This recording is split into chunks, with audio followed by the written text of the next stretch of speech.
happiness, or they want whatever it is that they want. But I guess like you coming in, you didn't realize what you were going to get. No, see, what I was after was a different mindset and everything. Yeah. I wanted to get out of my depression rut. I wanted to start moving forward, start getting the confidence back that I had years ago. I wanted to achieve. I wanted to put myself out there. I wanted to,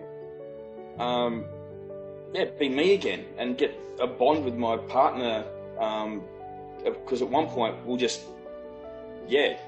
look at each other and it's like, I'm not the person you think I am, but I want to be the person you think I am because it's the person I used to be. Bouncing off other people as well, and through that, and picking up my Bible more often, and putting myself out there, stepping over the fence, instead of going, no, it's too bright and sunny over there. I'm happy in my little ditch. But if you're anything like me, you generally reach for the Bible during bad times, but the script's being flipped, and you're reaching it during the good times now. Yeah, it's interesting. Well, I'm setting up a fishing club for the church through the men's ministry. So all this faith that people put in. This sounds amazing. I mean, and this is the interesting thing about the DFP. I mean, I've been doing this for a long time. I know I can get guys to lose weight. I know I can help them build muscle, build confidence, and without knowing your backstory, and I mean, I wish we had a couple of hours to share your whole story, and everyone's quite time poor these days, hence the problems, but it almost sounds too good to be true. I mean, you have confidence, relationship is better. You're doing well, things. You just got engaged on Friday. Oh man, congratulations. Do you want to get engaged? Do you want to step up to things you never thought? Like, I want to share your story, but man, like, what would you say to you before you committed to doing this?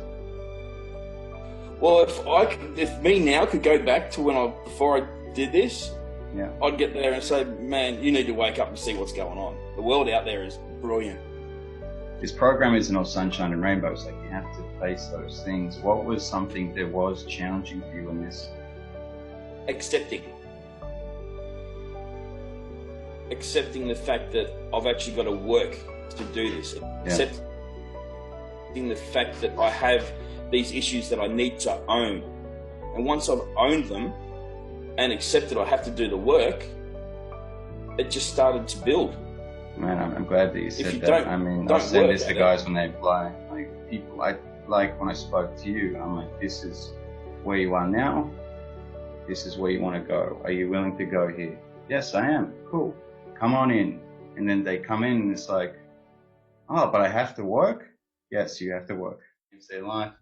Essentially, you're going to save lives from making this video. That's some powerful shit.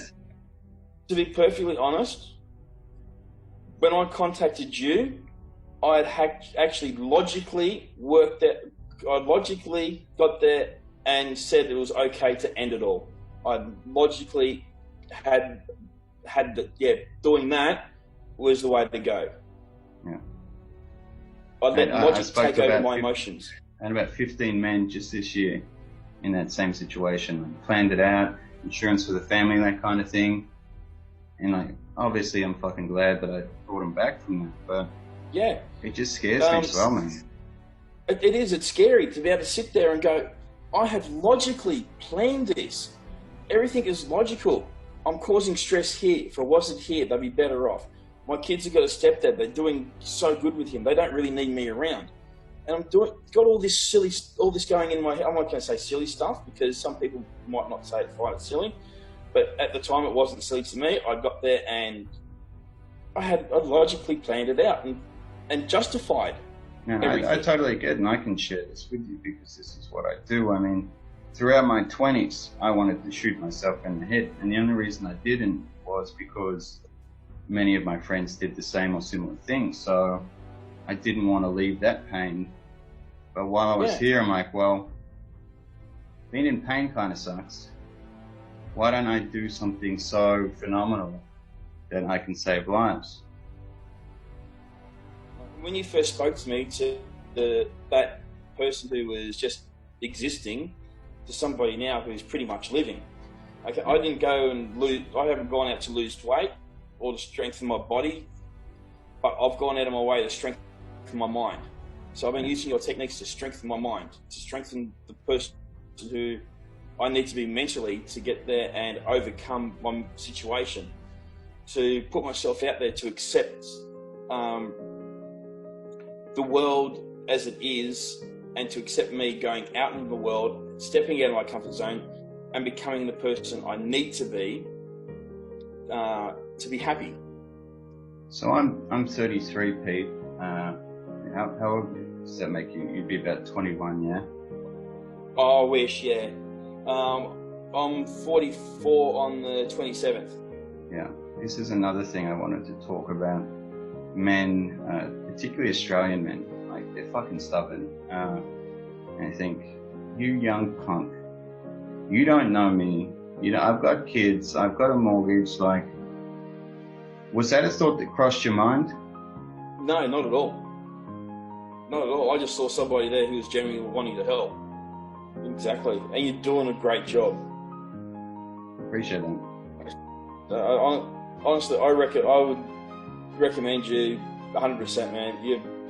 You've brought me back. You've brought the old me.